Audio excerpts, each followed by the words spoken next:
Did you, in your wildest dreams, expect a 21-0 lead in the first quarter? I don't know what the circumstance was going to be. Actually, I thought the final score of the game was going to be 31-21, to be honest with you. And I don't usually think about scores, but I had a pretty interesting little exchange yesterday morning, and I felt pretty strongly that it ended up 31-21. But what was the exchange?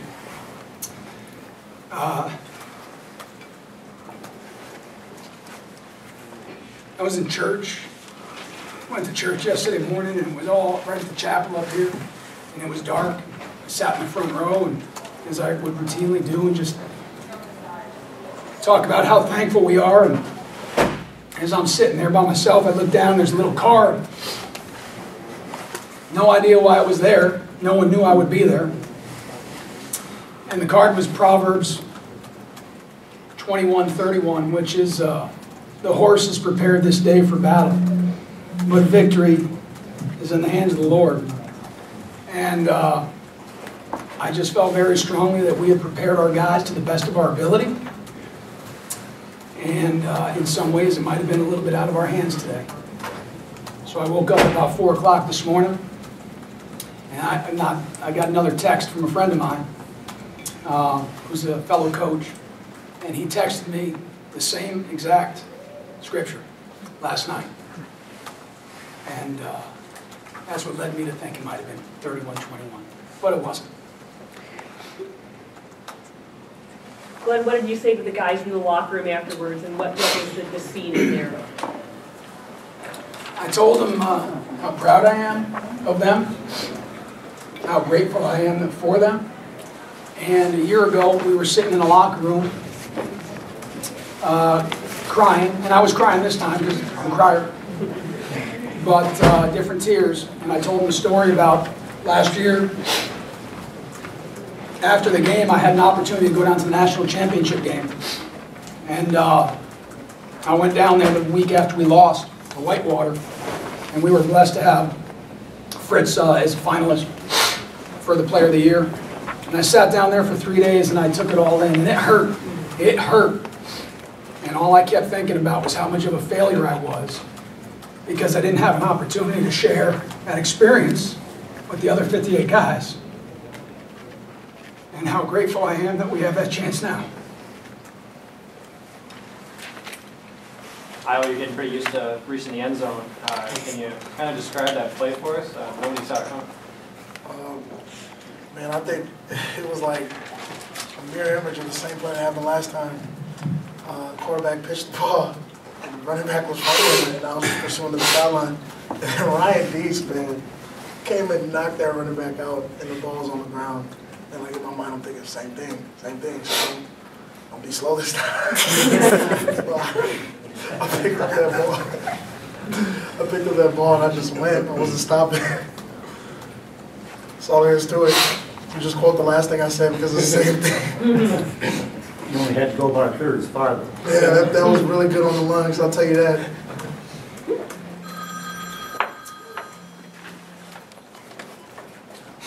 Coach, could you talk about jumping out so fast? You know, you're up 14-0, less than 5 minutes in, 21-0. Oshkosh has been a come from behind team, but you know that's a pretty big hole. That it is a big hole, but it's a big hole that they've overcome 3 times in the last 3 weeks. So you talk about a dude being on edge. I was terrified, even with the lead, because they do have such a powerful offense and a confidence, not a cockiness, a confidence that they can come from behind, as they've proven in the last 3 weeks.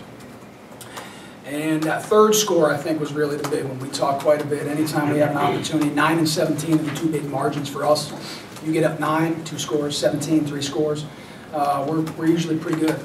But it felt good to get out in front, but holy buckets. There was a whole lot of game left, and you knew that they could do it. Probably the drive that meant the most was that 16-play drive, where I think we scored our 3rd touchdown. But it's good to get out in front. That's not really, you know us. I mean, we're not, if we start fast, great, it's not a big deal. If we start slow, great, it's not a big deal. And I've said time after time that I think the old adage of a team taken after their head coach is probably appropriate. Their head coach is not fancy or good looking or a fast starter in anything he does, but our team certainly learns from each experience and gets a little bit better each game, throughout the game, and each year. And I do want to point out that now these seniors that are sitting here have gone from Michael. Michael and I came in together. He's in his 5th year because he was hurt last year. And we had inherited a 2-8 team. And he went 7-3, 11-2, 12-1, 13-1, and 14-1. And I think that's pretty impressive when you talk about a group of guys just working their butt off to be a little bit better. That's who we are.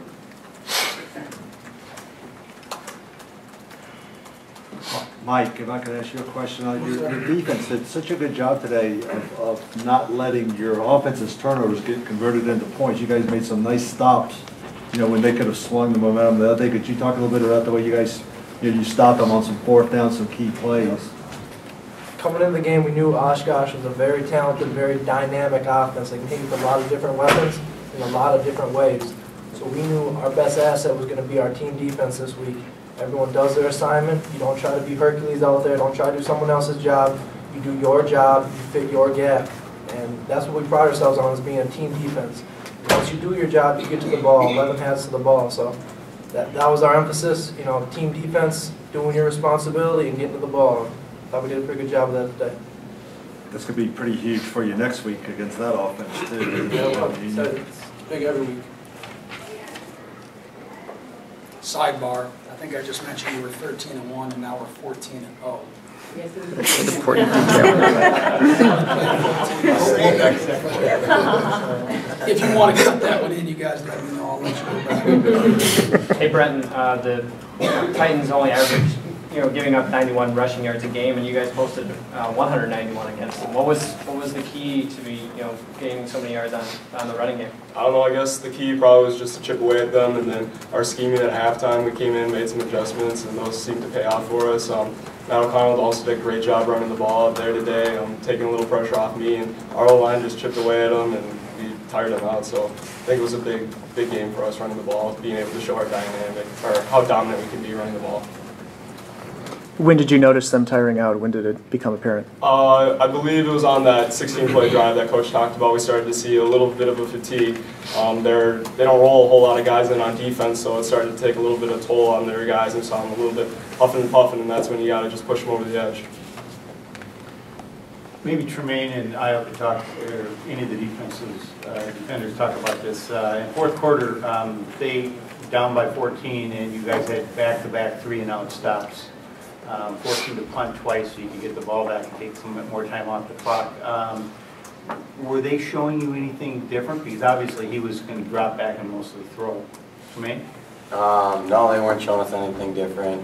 I think they were trying to pass a little more, but really, as Mike said, we just needed to play team defense, and we just wanted to finish strong.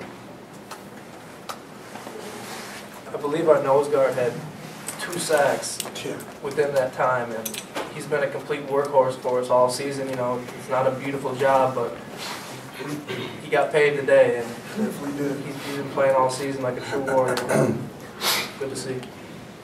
Mike, what does it mean to the players to be the first group to get St. Thomas to a national championship game? Coming into the game, that's obviously a big deal. Being the first team to ever play in the national championship, 14-0, but that's not really our mentality. Our mentality is keep this family together, keep my brothers with me one more week, and to be honest, that means more than anything in the world right now. Excuse me if I'm mispronouncing your name. Io. Io, okay, thank you, appreciate that. You guys are so good against the run, have been all year, and that was a pretty good running team, and you guys made them very one-dimensional by stopping their run. Could you talk about the difference that makes? It definitely makes a difference, and I think, first of all, we go against our line, which is huge. We go against them for 3 weeks at the beginning of every season, and coming out of that, we don't see a lot of lines like that. That's one reason we're prepared. Another reason, and we got a bunch of workhorses on that scout team. We got a bunch of young guys that are waiting for their shot, and they are giving it to us every single day in practice. And I think all 3 of these guys can attest to me when I say that we go out, they give such a good look that we're going out there and seeing that offense, seeing whatever they do for the 3rd, 4th time this week. So it's kind of like having a few mulligans before we can get it right. So honestly, I wouldn't give any credit to us solely. Coach K has a great scheme, and our scout line and the O-line just going against them, giving us good looks every single week. Glenn, to follow up on that, the last stretch of your season, the last 3 games you played Augsburg and a really dynamic quarterback, and then you had to go to Concordia they had a must-win game. St. Olaf had a must-win game with a senior quarterback, and then in the playoffs you've seen good running backs, terrific quarterbacks. Just can you talk about There's no question our league prepares us tremendously well. I think everybody's going to sit here with their, their jacket on that has their logo and say our league's awesome. But I'll tell you what, you're exactly right. Not just 3 weeks out of the year, but I think we probably play 3 playoff caliber teams within the MIAC.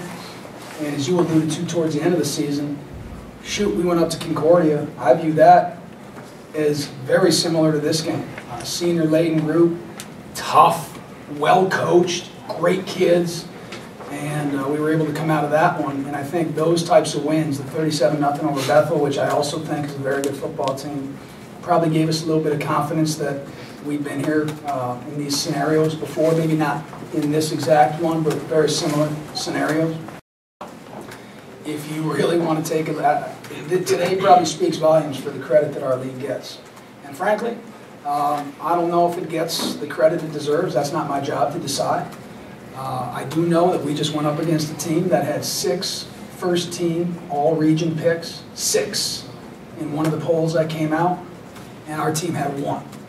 So if you want to know why we're winning, certainly we got great players, but they play hard, they play fast, and they play for each other. And in my opinion, that's what makes our program great. Coach, you converted 3 times on 4th down. Were those tough decisions, or is it just a matter of you're confident that you can pick them up? They're very tough decisions, but that's why you're the head coach, is to make those tough decisions. And yeah, they're not easy, and they have your stomach in butterflies. But you just kind of know if you're able to pick that. Those could be daggers sometimes, and we're not perfect. We're only like 65% on 4th down. But we felt like we had good play calls versus what they were giving us. And I think some of it is we left the ball this game, and it's not usually this way, but in this game we left the ball in Matt O'Connell's hands. And even though he's a sophomore, he's wise beyond his years, and he was able to find that 1st down yardage that we needed. Probably went for it a little bit more than we thought, but we also had some pretty good field position. It wasn't exactly like our defense was playing well, that we felt like if we turned the ball back over because we didn't get it, and we ended up maybe giving them 60 yards away from the end zone, we felt like we could, that was a calculated risk we were willing to take. Dan, this team this year has had to overcome so much myriad of injuries. You think back to the first game of the season, you guys were down by 11 with just over 5 minutes to go at an Eau Claire side that seemed to be dominating most of the game. What does it say about this team being able to overcome all that, playing with a very young squad and making it to the national championship? Well, I think it just speaks to the mentality that the coaches instill in us, that you don't want to fight adversity, you want to ride it, and you want to welcome it, and you'll overcome it. And like Coach West says, we don't know how we're going to do it, but we'll find a way. And I think starting the year out like that really showed how mentally tough our team was, and I'm just real excited to get back to work this week with you guys.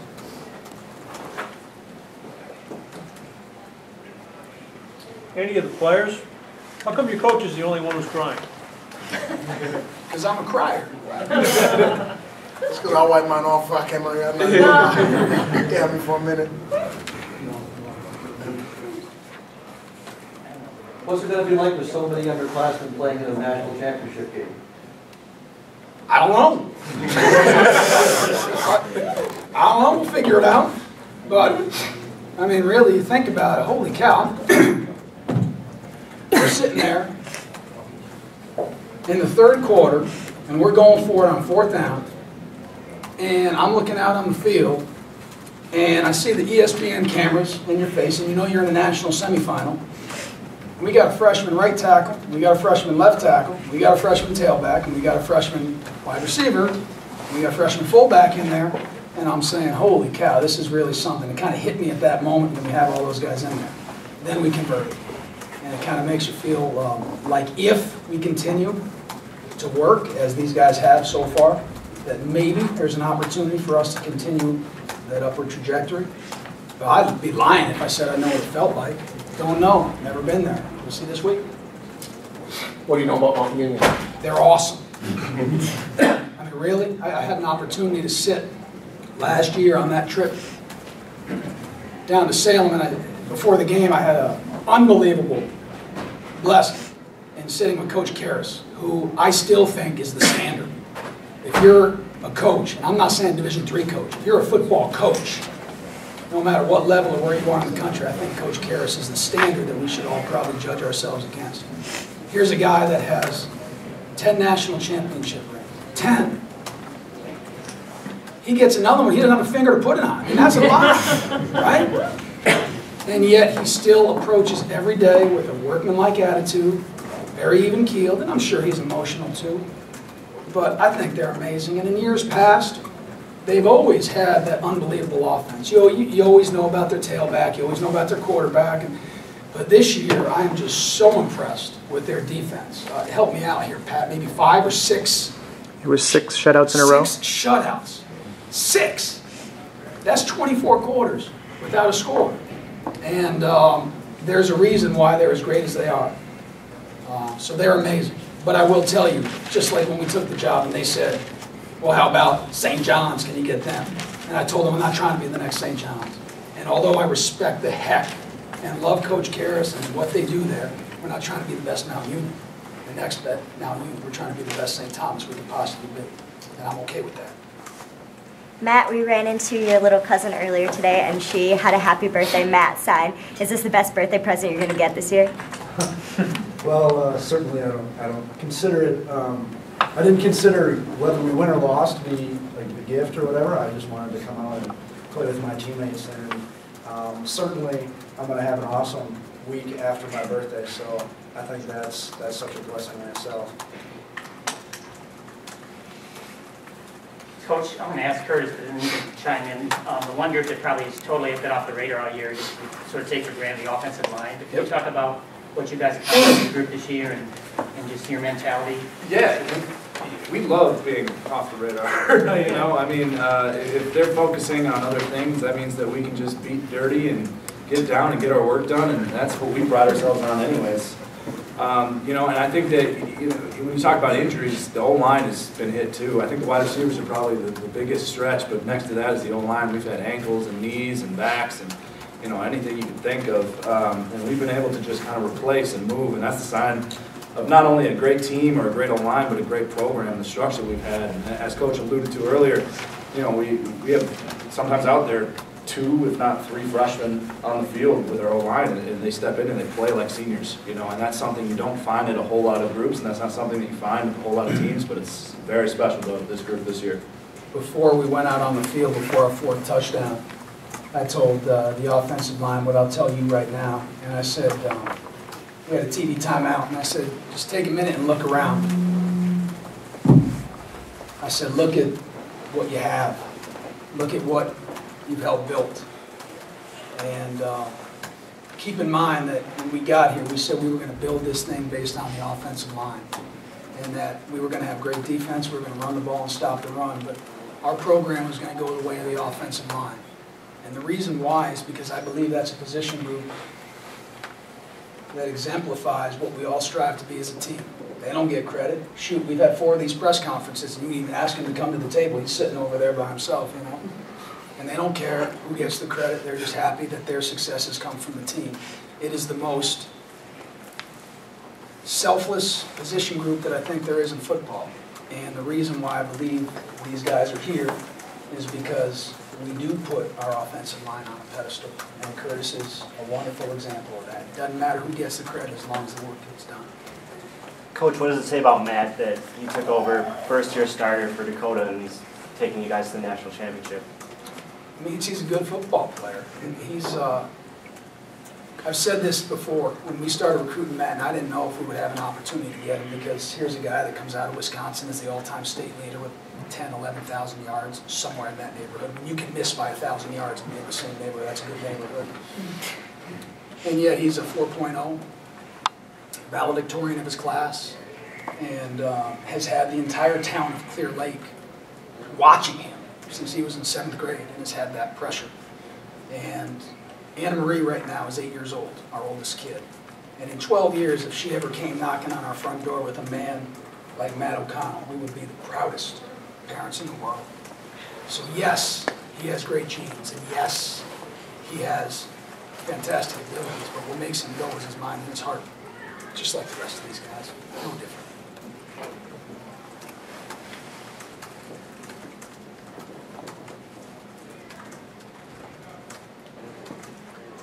Okay. People around him, and you describe anybody afterwards? Yeah, I got one more thing too. You know, I always finish it up with an idea that I have, right? And sometimes I believe that there's a lot of things that people get judged on. And some of those are measurables. And whether it's awards, or which we really don't care about, or whether it's accolades of some sort, everyone wants to look at the measurables. How big, how strong, how fast, how many catches, how many sacks. And you know what? I certainly would hope that someday someone takes time to look at the immeasurables, the heart of a kid. Because I think our team might not seem elite on paper, but if you took the time to measure our character and our heart, I think you'd be hard-pressed to find a team that fights as hard as ours. I appreciate your time. Have a good night.